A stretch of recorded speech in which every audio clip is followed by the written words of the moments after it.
আমরা দেখতে পেয়েছি। কিন্তু আমরা যেটা ভেবেছিলাম যে 5 তারিখের পরে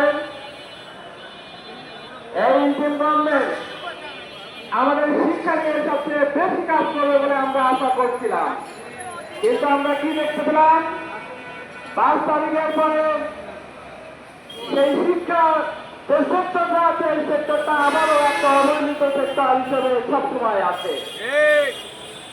আমরা বলতে চাই, আমাদের যে প্রায় 2000 শিক্ষা প্রতিষ্ঠান, যারা হাজার হাজার শিক্ষার্থীদেরকে এদেশের সন্তানদেরকে শিক্ষিত হিসেবে একটা উত্তম জাতি হিসেবে গড়ে তোলার জন্য কারিগরি ভূমিকা পালন করছে, কেন তাদেরকে এমপিও করা হয় না? কোথাও ভাবা আছে কারাগার পিছনে ষড়যন্ত্র করছে? কোন বড় দল, কোন ছোট দলের পিছনে তাদের হিসেবে কাজ করছে, সেটাকে আপনারা চিহ্নিত করুন। এদেশের ছাত্র সমাজ এই ষড়যন্ত্রীদেরকে দেখে নিতে চায়।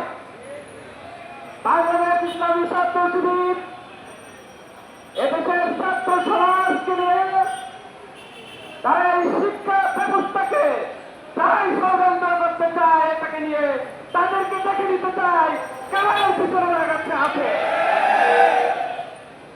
আমাদের কথা স্পষ্ট, আমাদের বার্তাও স্পষ্ট।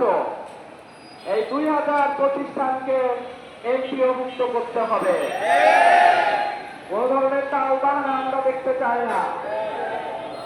আমাদের শিক্ষকগণ, আমাদের মাতার, আমরা তাদেরকে এই রাস্তায় বসে থাকতে দেখতে পারি না। তার কেন পাঠিয়ে করতে রাস্তায় আসতে হবে? আপনারা কেন তাদেরকে মন্ত্রণালয় থেকে এই টেবিলে বসে ঘোষণা দিতে পারেন না? আপনারা এসি করে বসে আছেন আর আমাদের শিক্ষকরা আজকে রাস্তায় বসেছে। এর জন্য ছাত্র শিবিরের পক্ষ থেকে তীব্র প্রচার এবং নিন্দা জ্ঞাপন করছি। এবং ওই মন্ত্রণালয় যারা বসে আছে তাদেরকে স্পষ্ট বার্তা দিতে চাই, আপনারা দ্রুত সময়ের মধ্যে এই সমস্যাটার সমাধান করুন। আপনারা দ্রুত সময়ের মধ্যে এই 2000 শিক্ষা প্রতিষ্ঠানকে এমপিও মুক্ত করুন। যদি কোনো ক্রাইটেরিয়ায় যদি সমস্যা থাকে তাহলে তাদের সাথে বসে আলোচনা করে সেটার সমাধান করুন। আমরা যুক্তিক পর্যায়ে যেতে চাই, কিন্তু তাদেরকে অবহেলিত করে তাদের কথায় কোনো কর্মকর্তা করে আপনারা এসি বসে থাকবেন, এটা আমরা দেখতে চাই না। আপনাদেরকে এসি রুম থেকে বাহির করে রাস্তায় আনা হবে।